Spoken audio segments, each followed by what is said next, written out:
difficulty in comprehending this game, this name, don't worry, I got you covered. Yes. Is it working? Yes. You have to hold it very close. Okay. Yes. So yeah, if you can't M at the end of Eminem, you got me. We both love performing, but unlike Eminem, I can't rap. And actually, in one of the improvisation game, the prompt was rap with only 3 words. Yeah, that's something that I don't want to remember. And unlike Eminem, I'm no one, and I don't have millions of fans, just a couple of friends and family. So one thing about me is that I love theme parks. It's just, I just love them. And I've been in lots of different theme parks all over the world, and I just can't get enough. I just want more and more and more. Every time I go, I end up with a headache and nausea, but I just can't get enough.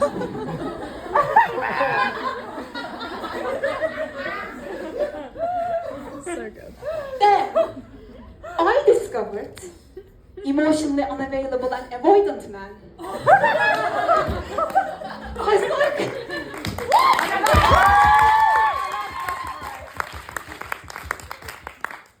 all of this time, I could have saved so much money. Then, I spent all of the money I saved on therapy. Yeah. Anyway, in my first year at Royal Holloway, I signed up for a class, you know, those gym classes happening in, like, I don't even forget the building because I haven't been there for a long time. Anyway, the class called Legs, Bombs and Toms, which sounds like harmless, but could happen in a Legs, Bombs and Toms class, right? Well, the moment I entered the class, I thought I accidentally joined the army. The instructor was constantly yelling, fight, fight, fight. Fight for what? Like, I didn't come here for fighting. I may be fighting with a cellulite, but that's it. I mean, that's the full list. And it's not that deep. I mean, it's okay if I have a bit of cellulite. It's for my body to say, hey, I'm real. Amen. But you know what's not real? Those influencers and YouTubers telling you that you can get rid of cellulite with a couple of squats. No, that's not real. And the only reason why I have fewer cellulite than you is because they have better Photoshop skills than you. So anyway, let's go back to this Legs, Bombs and Toms class. At the beginning of the class, the instructor asked my name a lot, like he wanted me to spell it. I was like, why he's interested in my name? I soon figured out. Anytime I took a 2 seconds break, he was like, fight Emine, fight Emine. I was traumatized by my name at the end of that class. You know, I did not want to hear my name for a long time. And we finished the class as if we just conquered an enemy land. Yeah, again, anyway. So let's talk about my dad and my mom. My mom and my dad has been married for the last 30 years. I mean, you would say that, like, in 30 years, you would know the person very well, right? You would not expect much surprise. I mean, you must have seen everything. Well, one day my father followed my mom on the street, approached her like a mugger, and tried to steal her purse. And then they came home, and my father was like, oh my God, you must have seen your mom. She was yelling in front of the street. Yeah, I mean, he was telling the story in a way that my mom was the crazy person, and he was perfectly normal. And I asked him, did you really do that? He's like, yeah, what's the big deal?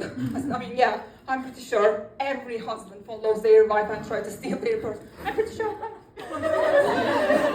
Something very common. So, as you can see, I have an accent. I'm from Turkey. The country where British people come for vacation, but more importantly for turkey feed and hair transplant. So I have been living here for a while, and the weather in this country reminds me the politics in my country. Both are highly unpredictable, constantly changing, and they are the topic of every conversation. With weather, you can carry an umbrella. There's a solution, but with politics, we just hope that it would not get any worse. So in Turkey, we have some stereotypes regarding Western cultures, especially regarding family and relationships. Obviously, not everyone has them; they are quite widespread. And one of them is about like Western parents kick out their children when they turn to 18. And I used to imagine it like this: so Western parents having 18th birthday of their children, you know, they're like, "Happy birthday! Now here's your luggage. Get the fuck out of this house." Another stereotype, I would say, especially more conservative side of Turkey, have this vision of Western countries that people have sex a lot, all the time, especially because, like, sex is free, not a taboo at all here. So Germany was the first country that I've ever been. And when I get off the plane, I was half expecting to see people having sex in the street. And they weren't. I mean, then I thought, okay, so I'm in Berlin right now. And Berlin has a history of East and West Berlin. I said, I must be in East Berlin. This must be, okay, I see, this is not West enough, okay. Then I start to walk towards the West. But no one was having sex. I was so disappointed. I think we have those stereotypes. It's like, we live in a beautiful country, you know, it's a beautiful country, but unfortunately we are suffering because of bad politics and corruption. And I think we think that, like, yes, we may be poor, yes, we may have bad governments, but at least we have some good morals, and we have shame, and we don't have sex in the street. We don't take out our children to the street. So I lived in Netherlands for a while, 6 months, and the culture regarding communication is the exact opposite of the UK, and I just can't imagine how a British person can survive there, to be honest. So when Dutch people don't want to meet you, they will say, I don't want to meet, or you are not invited, and that's not even an exaggeration. So this is a stand-up comedy, and I did lots of exaggeration, but this is what exactly happening in the Netherlands. In the UK, when someone doesn't meet you, they just say, could do.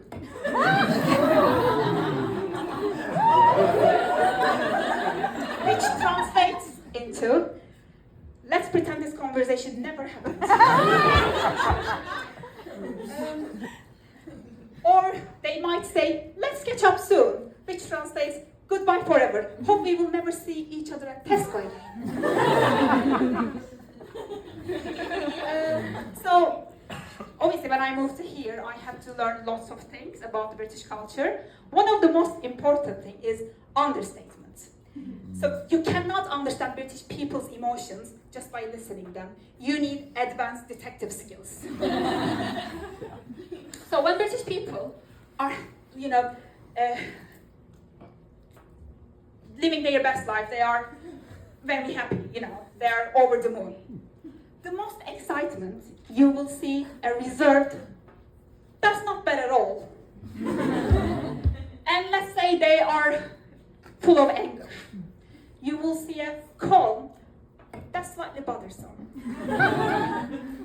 So they somehow manage to meet in the middle for every emotion.